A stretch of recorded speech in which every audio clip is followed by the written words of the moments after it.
तो इन तीनों में से बताइए कि कौन सा जो उत्तर है वो सही दिया हुआ है। तो आंसर बताना है आपको कौन सा जो है सत्य दिया हुआ है। ठीक है, तो पहला है ऋणों का सीमांकन, नैतिक दबाव और डिस्क्रिमिनेटरी रेट ऑफ इंटरेस्ट। तो मौद्रिक नीति का गुणात्मक पूछा है ये। ठीक है, आपसे पूछा है क्वालिटेटिव।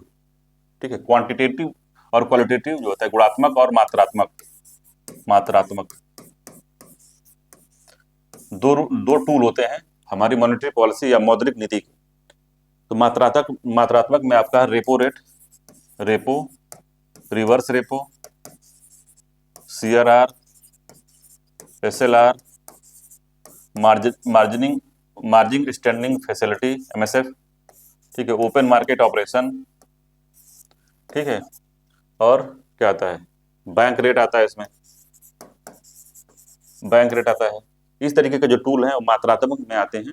ठीक है, जिसमें जो है परसेंटेज वाइज हम कुछ कटौती करते हैं। ठीक है, और गुणात्मक में क्या होता है कि इसमें परसेंटेज वाइज नहीं करते, इसमें कुछ नियम रूल अपनाते हैं। जैसे ऋण का सीमांकन। तो ऋण का सीमांकन मतलब कि हम ये मौद्रिक नीति में ये होता है कि बैंकों पर सीमा लगा दी जाती है।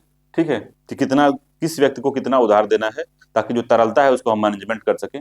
तो पहला जो है गुणात्मक में आता है, मौद्रिक नीति के पहला जो है गुणात्मक में आता है पहला। ठीक है, नैतिक दबाव।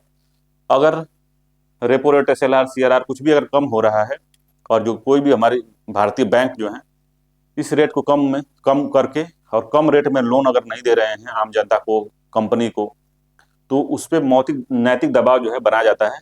ठीक है, मोरल सुएसन कहते हैं इसको, या जो है मोरल प्रेशर कहा जाता है। उस बैंक पे नैतिक दबाव जो है आरबीआई बनाती है कि आप जो है रेट को कम करिए। ठीक है, अगला है डिस्क्रिमिनेटरी रेट ऑफ इंटरेस्ट।